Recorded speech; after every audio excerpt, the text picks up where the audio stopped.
Okay, so it had very low mileage. You said it was in storage for several years. It had low mileage. How about you guys? Back there. Oh, here they go. She's the spokesperson. We're just starting to look. Okay. Folks, for those of you that are just getting here and looking, are you more confused now than when you were when you came in? Right, you said F. Say that again. Absolutely. Why is that, sir?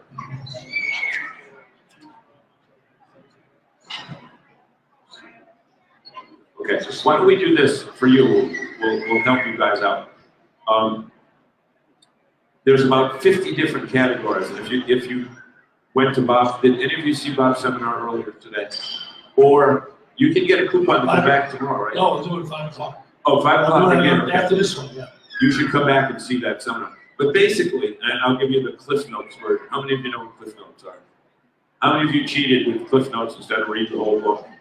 Okay, so we have honest people here. I do too. Yeah, you've got motorized, the kind you drive, or towable, the kind that you tow. You can tow them with either a car or a pickup or a big pickup or something like that. And then in the towable category, Bob, why don't you just go quickly through the towable.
Okay, so they asked about campgrounds in New England, and I will tell you this. We just got the picture back. Hey, Jerry, it may be hurting us a little bit. We'll just get the picture back. But go ahead and see if we can carry on. Campgrounds in New England, blah, blah, blah, blah, blah. What was the question? Oh, where can I go? Oh, what are the nicest campgrounds? Well, according to national publications, one of the nicest campgrounds in the country is at Normandy Farms in Foxborough. Have you been to Normandy Farms? Okay, would you agree? It's more like a resort than a campground. See, the other thing is this: there is a huge diversity in the in the area. types of campgrounds in New England. From very rustic, like the tenters here, probably don't want a lot of the same conveniences that a motorized person would. They certainly don't need the power and the electricity and probably don't want cable TV and internet, that type of thing. That was it. And then you can go anywhere from a KOA, which generally have over 100 spaces, to small ones in Maine, which may have 40 or 50. So the answer is there's no real good answer because it will depend upon what your needs are. And you might want to park right on the water because you love the ocean. So you go to Libby's in York, Maine. It's right on the water. Okay? And it's Or expensive. And it's expensive, right? It's supply and demand. And you probably can't get in there for Memorial Day, Labor Day, or 4th of July or Labor Day, or July or August week because they fill up a year out or 2 years out. And then you have favorite campgrounds that you want to share with our friends here? Somebody just, go ahead here. Hold on, let me run over there. So I don't have my walk. I wouldn't exactly call that running, but. Wait a minute. The one who's sitting should never be talking about the one who's active. Who's running? Go ahead. Hampton Beach and Oh, yeah. Hampton Beach Right. State Park. But, I have an 11-month rotation. right, you have to, that's the one you have to go to Cruise America or Reserve America. You have to call in July the year before if you want June the next year. Well, that's To a get the good, hookup. that is an issue with campgrounds now. There's so many campers out there, you have to get the reservations early. Tell me. Have you been there? Yeah, so you camped at that spot. We get the off-season before June and September. Okay, and I've been there, and let me tell you, it's really cool because I don't care where you're from in the country, there's nothing that lulls you to sleep better than the waves of the Atlantic Ocean. I haven't done the Pacific yet, but it's just a magic sound. I would agree with that, that magic feeling that you don't get in a hotel. And but who's the tenters? You guys the tenters? You hear things at night that people in a motorhome don't. Probably stuff that would scare the heck out of my wife. She won't tent because it reminds her when she was a Girl Scout and she doesn't like the smell of pine cones or anything like that. But well, oh yeah, so you asked for that. Any other favorite places that you guys have? Okay, say that one more time. Oh.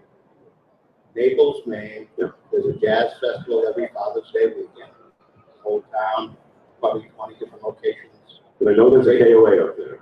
There's a ton of Yeah, places up there. there are a bunch of places there. So Naples, Maine, Father's Day weekend. And you know what? It's interesting because campgrounds have a lot of their own events that you don't even have to leave to go into the town. We're not big people that hang in campgrounds. There's some people that when they go to a campground, they just stay there the whole time. And some just use it to park. And for those that tow something, they get in their tow vehicle and just head out. Sometimes overnight. They have shuttles that take everybody from home. If you want to have a couple of beers, how to do it. Yeah. Back and forth, and it's a really good time. Good. Anybody else on a favorite place? Yes, ma'am. Smuggler's Den, Southwest Harbor, Maine. They have tent sites and RV sites. Yeah. They're Canadian National Park. That's very popular. Well, we're tenters, so. Smuggler's Den, Smuggler's Den, Southwest Harbor, Maine. So, not smuggled drugs. Great but location smuggled on the island to lots of different, it's kind of the quiet side of the island. And they've got a clean bathrooms. Yeah, clean bathrooms. Clean bathrooms. And let me tell you one thing. My wife was not crazy about the RV when we bought it back in 2003, the first one. But today she will tell you two of the number one reasons that she enjoys RVing. Number one is clean bathrooms in your own bed. And if you've seen 20/20 or 60 Minutes or any of those shows, even some of the high-end hotels, when they go through with that blue light, there's stuff in those rooms that you don't know, that you don't want to have anything to do with. So, does that answer? That's a good question. She asked, where's my favorite? What was the question? Where's our favorite place? Well, I like Maine. If you're, I was a seasonal in Wild Duck Campground up in Maine, Scarborough, Maine. It's on the salt marsh. No kids. After 21 to camp there, no motorcycles. It's in the middle of the woods. It is phenomenal. Very quiet and close to everything. You're a mile from Pine Point Beach, you're 2 miles from, actually 7 miles from Old Orchard Beach, and you're probably about a mile off of Route 1. And it's just south of Portland, so you can make downtown Portland in 15 minutes, you make LLB in about 25 minutes, and you have everything available to you there. That's a good one. Speaking of LLB, they have their own dedicated RV parking. So when we go to LLB, we just park at LLB overnight. There's usually 7 to 10 other units that are there. So you can park right at, because they're open 24/7. Oh, yeah. The main store, at least, I don't know if the little stores are, but the main store is 24/7, and you can go in at any time. So there's cool little things like that. And there's another, and I don't want to sound like I'm evading your question, but there's another group that's a member of NERDA called Harvest Hosts. Harvest, like at the end of the season, HOSTS, where you join for $79. $79 a year, and there are 500 or 600 or 700 places that you can. They're generally vineyards or farms or And now golf country courses. clubs And golf courses. that you can stay at no cost. Free of charge. Harvest Host. And you pay a one-time fee, and what they ask, their whole messaging is, you're not going to a campground. So you're gonna be staying at a vineyard or a cheese farm or a dairy farm, you might be at a golf course, is that you go into the store and spend a little bit of money with them the next morning. You don't have any hookups, so you're gonna be self-contained. But it's a great way to visit the country or do something different. And some of these, you look at some of these wineries that are out there now, they serve farm-to-table dinners, they have gourmet dinners, they have restaurants that go along with it. So, and it's really become very attractive. They just bought the outfit that did something similar they bought the golf club and merged that into Harvard Host and raised the family. Seven night, they go to golf course. Next day, play 9 holes, or 18 holes, and then take off. Question? Are they all over the country or? All over the All over the country. country. All over the country. All over the 48. Not only that, Harvest Host. HarvestHost.com. It's real simple. Because they're all over the country, there's a ton of them right here in New England. So if you only want to go one night or a couple nights over the weekend, but you don't want to go campground because you have tight spaces and you don't want to go for one night or 2 nights. It's a beautiful way if you want to get away for one night. Just find a vineyard and head up there and do it. We found out about it last summer, so we got a membership. And the first place we went to was in Geneva, New York. And right on the water. The next night was in Ohio, and a couple nights later we stayed right on the Mississippi River at a Buffalo Bill Museum, right on the river. And the crazy thing is, there was power right next to us. So we plugged in, we had our electricity, etc. But what I didn't know is at 4:30 the next morning, there was a bass fishing tournament that was starting. So my wife elbows me, I elbow her. She goes, there's somebody outside here. So we see this boat trailer pull up, and then another boat trailer pull, and then they load into the water, and you can hear the motor.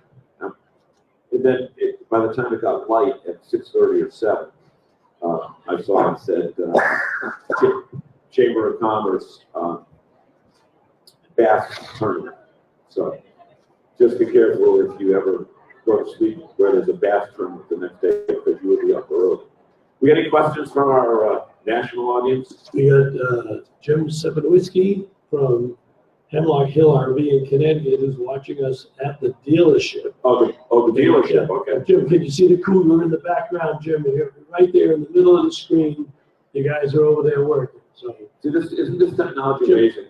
We're going around the world right now with a laptop, no, Jim says we rock. So Jim's a member of our fan club. Okay, what else? what else did you all want to talk about? Then we got a couple things that we weren't talking about, which we don't know yet, but I'm waiting for it. Waiting for the thought to come. There. How reputable are dealers? That's a question the same as what's the favorite place to go. Dealers are dependent upon the product that they sell. And you can get a brand from dealer A and another brand from dealer A, and the person with brand A is going to, the person with one. These things are, put it this way, take your house and put it on wheels and drive on 495, okay, or Route 1 or down to the Cape. And that's basically what it is. So if you own an RV, plan a budget for repair because they break, period. And anybody who tells you they don't is not being totally truthful with you. With dealers, there are some dealers, if you talk to 5 people and say, oh, that guy's a crook, I'll never go to them again, then the next person who's bought something from there will say, I love them because they always take care of me. I wish I could give you an answer, but again, there's no answer to that. But on that topic, every dealer wants to do the right thing. And it's important that you build a relationship locally with that dealer because they know you're going to come back. Not like your car. They are handmade and there are issues. But there's also a responsibility of the consumer excuse me, to do preventive maintenance. And a lot of the issues that come up that consumers complain about are caused by themselves when they have not done proper maintenance. Are you a handyman? So if you can do that stuff, it helps because I'm totally useless when it comes to that stuff.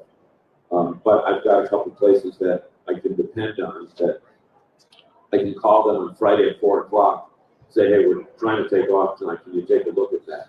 But if it's something that you can do on your own, like if you can change oil on your own, you can save a considerable amount of money with that. But the thing I think that you'll find within the RV community, you go to a campground and you pull up and immediately the people that are next door to you are checking you out for a lot of different reasons. But if they see, like in your case, you're brand new and you know what, if you just stand over the power cord or something like that and you don't, the person next door is going to come over and say, let me give you a hand. Okay, that, would you agree that that's pretty much, very cooperative, right? Yeah. Pretty much Very friendly. the attitude toward it, because everybody learns from everybody else. And how many of you that are looking belong to any Facebook groups based upon the type of unit that you want to buy? So if you're looking at a Fleetwood brand, Fleetwood groups are all over the internet. Winnebago groups are all over the internet. Not just Winnebago, but Views and Navion, which is a specific model of Winnebago.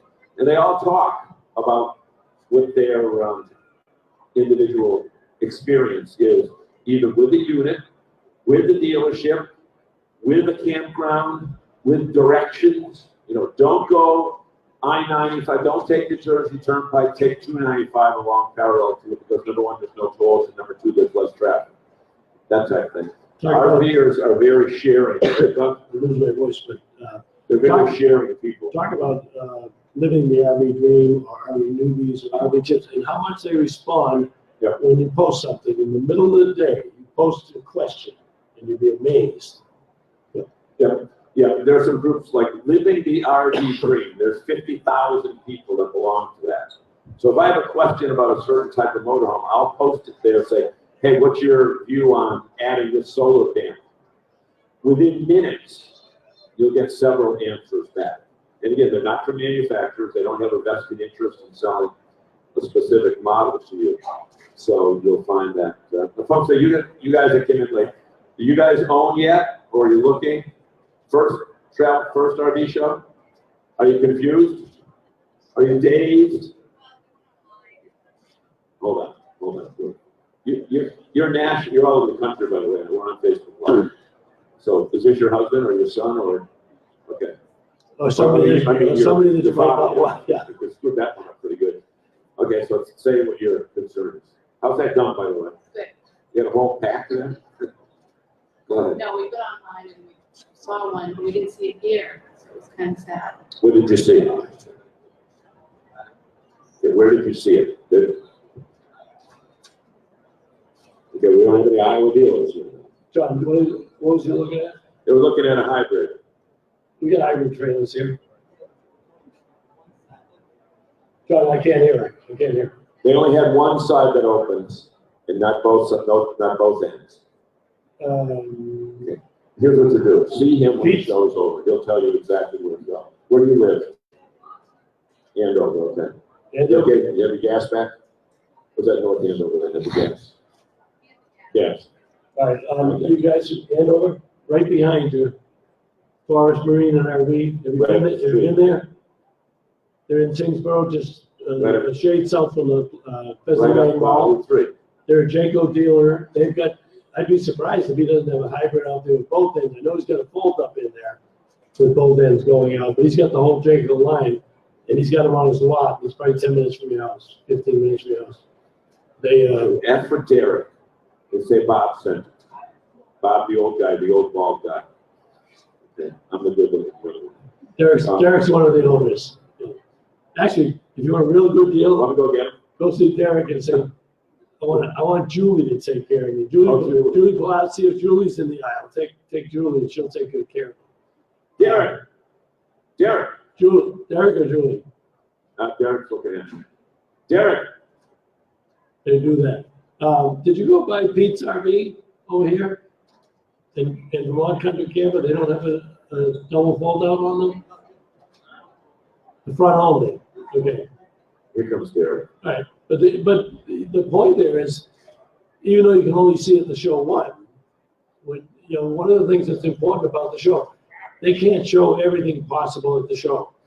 So it's a representative sample, and what's really intended for you to do is to get the dealer, meet the dealer, and then go to their open house. We're doing something that's never been done in the history of the RV. Let me get this over there. There Derek, we're doing something we've never done before in the history of the RV. And we don't know what we're doing there. Right. But we're improvising as we go along. We're live all over the world on Facebook Live. Is he in the camera? He is in the camera. You Okay. can come out here a little bit closer if you want to bring it closer. I know. By the way, what you're seeing, this is not 30 pounds here. The camera made me look like this. So I don't really look like this. But Derek, here's what we did. We asked the audience what they were looking for. And these folks are looking for places to go, and they're talking about the place up in Naples, Maine, where they have the Jazz Festival on Father's Day weekend. This young lady is looking for a Class C. But that young couple back there said they're looking for a hybrid. But they hadn't seen one yet. Both ends folding out. And they live in Andover, which is right near you. So Bob said, yeah. Don't interrupt me. Okay. I have two microphones, which means I can talk twice as much. And twice as fast. Where were we? Do you have the hybrid with the two fold outs over there? Okay. So here's what we've done. There you go. So Here's what we've done, folks. No. Never been done in the history of RV sales in the world. Wait a minute, she's shaking her head no.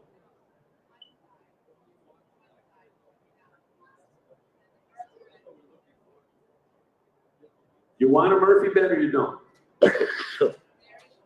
Oh, so now they want two fold outs and a Murphy bed. Okay. One fold. So basically, what we've just done is we've taken stranger customers. Not that you're a stranger, but we don't know you, so they do that kind of stuff. You're not really strange, but you're strange to us, right? And we just sent out an APB at all points Bolton to a dealership that lives within 15 miles of her house. And now, Derek, what is your first name? It's my Derek. Go see my good friend Laurie and her Peter. Okay. Give me a business card, Derek. Give me a business card. Thank you very much. And he also, by the way, he also runs the service department up there. They do an And by the way, outstanding job. how long you been in business? 35 years or so? This is our 50th year. 50th year 50th year with Jacob. with Jayco. And all they sell is one brand, Jayco. Okay. Which is very unusual. Most dealers have several brands. They've been dedicated to Jayco 40 years, Derek. Okay. And keep in mind, one of the benefits that you have with New England is that most of the dealerships are locally owned. They're people that live in the same town.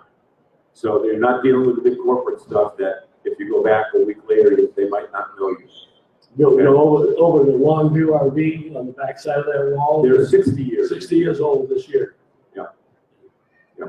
So we have multiple generations of ownership. We got a match there. Bradford RV is over there, and Bradford's 62, so he's got 18, 19, Yeah. 36, he's getting close to 40. All right, we're gonna have to wrap this up. Any last questions? Because I need to take a little break before we go. 5 o'clock, I'll do the intro, and I hope I can get through the whole thing. Yes, yeah, okay, hold on. I'm getting to my, Yeah, go ahead. I feel like the guy, was it Johnny Olson? Who was the guy on those shows where they run around? Art Linklater? Okay, not that old. What's the smallest? How do you like that Sam Adams? Oh, it's really bad. No, for $9, you better like it. Right. Yeah, I know. Does he interrupt you all the time? Okay. That's, What's the smallest length rear living that we could, travel trailer that's available? smallest rear living? Yes, Get a little guy. What do you mean by rear living? like, so beautiful big window in the back with chairs so you can look out. Oh, like the fifth wheels have, some of the larger travel trailers. have- Yeah, you want look travel- right, but I want a smaller one. Like, we got a 26-foot now, and I I'd knew like you had to. to like it. She has a 26-footer now, she's looking for a little small. Smaller than 26? But it has a rear window? Probably won't have a big rear window. Not many of them have a rear window, because lots Those of are the the- bathrooms. They put the bathrooms on the kitchen. Right. Yeah. Right, I know. Yeah. You know, that's where the waste goes. Yeah. More rear living space. What accent is that? It's the old country. Which Across one? the pond. Which one? There's a bunch of them over there. Well, it's 32 counties, so there's a big few. Uh-oh. Hey, that guy's from Ireland too. Hey, Jerry, I got another Irish. Jerry, you got another one here. Oh, wait, that's why we're in South Boston. They're at home here. All right, Joe, we'll take one more question before we wrap it Any up. more questions? So we want to thank you for being here. Thank you for being the guinea Hopefully you pigs. learned a little bit. Hopefully you can. Are you new? Good. No, but you just get here. You already own something? What do you own? And how long did you look before you bought it? 2 years, okay? So if you're dazed and confused, don't worry. It's the normal thing. And right, your first show, you look around here and you say, this is worse than if I wish I never came here. I just got stopped in the aisle about half hour ago. Some guy stopped me and he said, I went to your seminar 8 years ago. It took me 4 years to buy the motorhome that you suggested that I look at. He says, it's been the best thing I ever did. I haven't seen a guy in 8 years. He just grabbed me and said, so thank you very much. We are live. Wednesday nights at 7 Eastern. Y'all got Facebook accounts? All right, that yellow sheet of paper up on the side has our address for the Facebook page and mentions the show. But tune in every Wednesday at 7 o'clock. And it's all of our previous shows. We started this last January, are live on their archive on the website. So you can go back and listen to Greg Gerber from Ivy Daily Report or listen to somebody talk about snap pads for your footings. But it's a good mix of industry people and consumers. So thank you very much. Thank you so much. Appreciate it. Give yourself a hand. 5 o'clock is when we introduction. No, it's not. It's not on the schedule. You just add that? No, it's on Saturday schedule. No, I don't think it's there, No, but either way, it's on at 5. John, go check. I'm sure it's on the schedule. No, doesn't say it. Is it? So am I done for the day? And folks, if you have any questions on anything, come up and we'll be glad to answer them for you. Wow. I guess I'm done. Yeah. That's even better. Yeah. But if you want to come back tomorrow or Monday, stop on the way out and they'll give you a ticket to come back and do that.